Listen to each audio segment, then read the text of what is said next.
mengikutkan setelah bersuci dengan batu dibilas dengan air. Fakolu maka berkata siapa sahabat, natba'u mengikutkan kami al-hijarota pada bersuci dengan batu, bilma'i dengan air. Fakola maka berkata siapa Nabi, wahwa. Fakola maka berkata siapa Nabi, huwa adapun perbuatan tersebut itu dzaka. Artinya natba'ul hijaroh tersebut yang dipuji. Itu daka natba'ul hijaroh tersebut yang dipuji. Fa'alaikumu maka menetapkanlah kalian bu pada natba'ul hijaroh bilma. Jadi itulah yang dipuji oleh Allah. Yang dipuji oleh Allah. Jadi dulunya orang-orang itu membersihkan bekas kotorannya sendiri itu hanya menggunakan hijaroh. Maka ini yang ada juga di dalam fikih ya, boleh membersihkan bekas kotoran itu dengan sesuatu yang kering dan padat, tidak dengan yang cair dibersihkan. Tapi yang paling baik ya adalah yang dicontohkan atau yang dilakukan oleh Rijalu Ansor, orang-orang Ansor yang berada di sekitar Masjid Quba, di mana mereka membersihkan bekas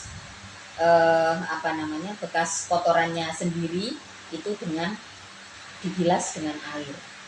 Jadi ya memang budaya membersihkan bekas kotoran dengan air itu adalah budaya yang pertama kali mengembangkannya itu adalah umat Islam gitu ya. Sementara orang-orang Yahudi itu tidak melakukannya. Nah, hal inilah yang kemudian menjadi pujian oleh Allah dalam ayat tersebut ya. Yuhibbuna ayyatatahharu wallahu yuhibbul mutatahhirin. Jadi rijalu yuhibbuna ayyatatahharu ini adalah yang dimaksud para sahabat Ansor yang berada di sekitar Masjid Quba. Cara bersuci mereka disenangi oleh Allah ya. Cara bersuci mereka yang bersih itu ya, yang memanfaatkan air untuk membersihkan diri. Nah itulah yang dipuji oleh Allah. Yang artinya Masjid Quba ini dibangun sudah sesuai secara secara latar belakang penduduknya, tempatnya, semuanya sudah dibangun berdasarkan ketakwaan. Jadi disebutkan di dalam ayatnya la masjidun ussisa 'alat taqwa. Idealnya sebuah masjid itu dibangun atas dasar ketakwaan, ya, tidak seperti masjid yang dibangun oleh munafikun yang dibangun atas dasar biror, ya, atau dibangun atas dasar untuk memecah belah umat. Afaman apakah adapun orang assasa yang mendasari siapa man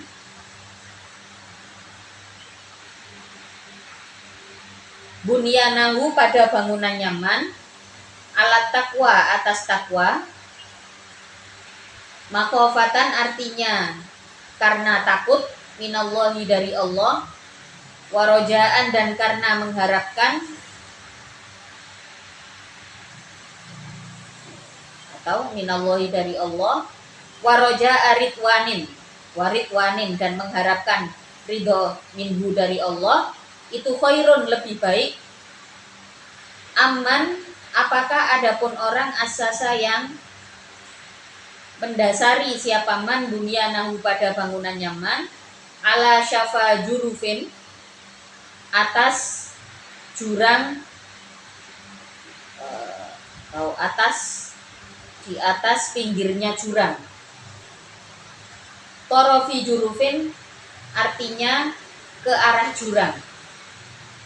Bidhammir ra'i dengan domahnya ra wa sukuniha dan sukunnya ra. Wa sukuniha dan sukunnya ra. Jani biharin artinya arah jurang, musyrifin yang dekat, ala sukuti atas apa kalau jurang itu ya biasanya identik dengan longsor. Fanharo maka runtuh, fanharo maka runtuh, bihi sebab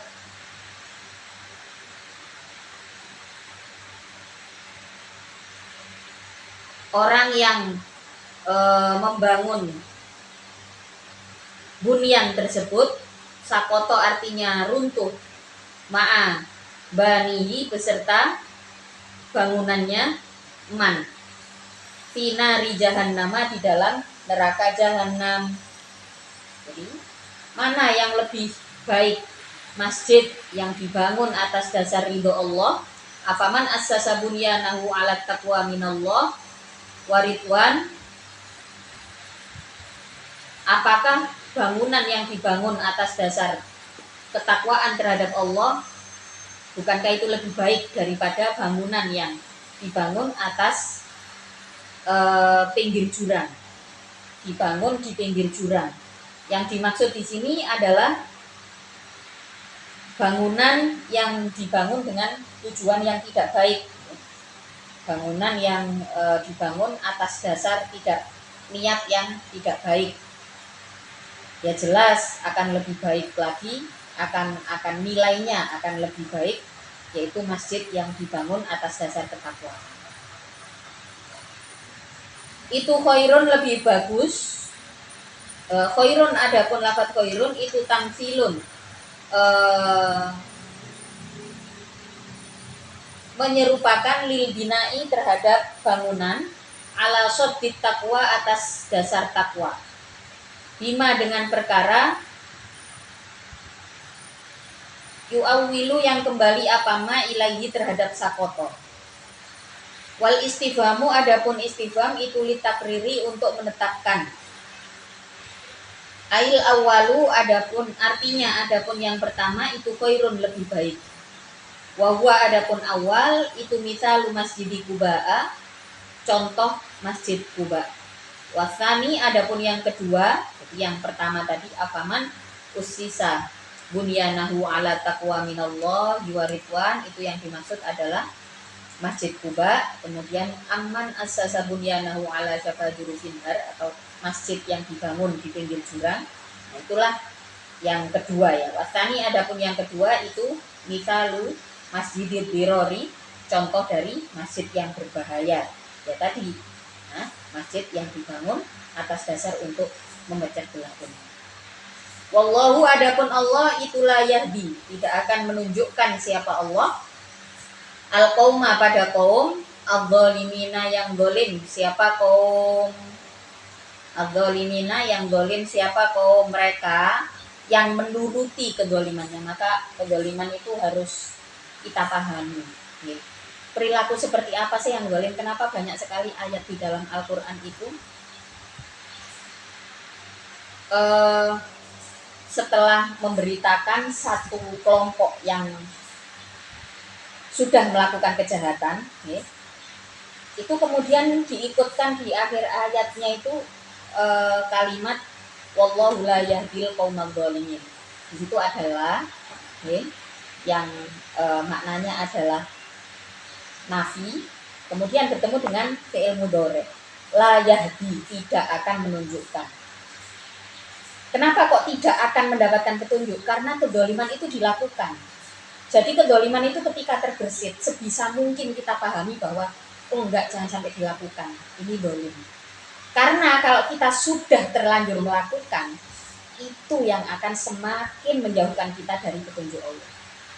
Jadi kita perlu paham soal etika, soal aturan-aturan hidup, aturan agama, aturan bernegara, bertempat tinggal. Kita perlu paham aturan-aturannya. Supaya apa? Supaya kita tidak menjadi orang yang dolim. Nah kalau sudah dolim, berapa banyak ayat yang menyebutkan wallahu la yahdil qaumadz dzalimin. Kenapa terkait kedoliman itu selalu dikatakan tidak akan mendapatkan petunjuk? Ya karena dari awal kedoliman ini terlanjur dilakukan. Ya kalau dasarnya nggak paham, maka kita harus paham aturan-aturan hidup, harus paham. Supaya apa? Kalau kita nanti terlanjur eh, melakukan kegoliman, itu jadinya malah semakin jauh dengan petunjuk. Nah kalau kita paham itu dolim, maka kita bisa mengkomunikasikan. Ini dolim nggak ya? Ini berbahaya nggak ya? Ini sesuai apa tidak? Kan dolim itu meletakkan sesuatu tidak pada tempatnya. Oke, seperti dalam kasus pada ayat ini adalah kelompok munafikun yang membangun masjid tapi bukan untuk umat Islam, oke? Bukan untuk tujuan masjid itu dibuat yang seharusnya. Tujuan masjid dibuat kan harusnya ya untuk kepentingan umat, ya, untuk sholat, untuk belajar di situ. Sementara orang-orang munafik ini membangun masjid, ya, untuk nanti eh, untuk memecah belah umat gitu niatnya. Dan mereka sudah ada masjid Kuba, ya, yang harusnya mereka bisa juga sholat di sana. Tapi atas perintah kerajaan Romawi, mereka membangun masjid itu untuk mengelabui umat Islam. Tujuannya jelas salah. Kedzaliman itu terlanjur dilakukan. Masjidnya sudah jadi. Maka jelas kedzaliman itu berlaku. Nah, kalau sudah terjebak dalam kesalahan, orang itu kalau sudah terjebak dalam kesalahan, dibilangin udah nggak bisa. Inilah yang dimaksud dengan la yahdil qaumal dzalimin. Nauzubillah. Kalau sudah dijauhkan dari petunjuk Allah, wah berarti hati-hati. Maka dalam kedzaliman apapun, sebisa mungkin kita bisa mengkajinya. Ya, kayak gini boleh nggak sih sebenarnya? Kalau dari awal kita tahu nggak boleh, oh ya Allah berarti ini nafsu. Sederhananya kalau kita masih kecil lah ya, misalnya kita puasa gitu. Puasa kan walaupun nyolong-nyolong nggak boleh yang minum sambil duduk sambil diminum. Nah, ya kalau masih kecil lucu peristiwanya ya kan. Nah, tapi kalau misalkan itu nggak dilatih ya nanti kebiasaan sampai gede juga akhirnya berpikir oh ya pelanggaran kecil-kecil itu nggak masalah. Inilah kenapa kedoliman itu bisa menyebabkan kita semakin jauh dari petunjuk Allah. Dolim itu ya pelanggaran-pelanggaran itu. Maka mudah-mudahan kita bisa menjaga diri ya, supaya mendapatkan keimanan yang dewasa, keimanan yang bijaksana. La yazalu bunyanuhum wallahu taala a'lamu bishawab.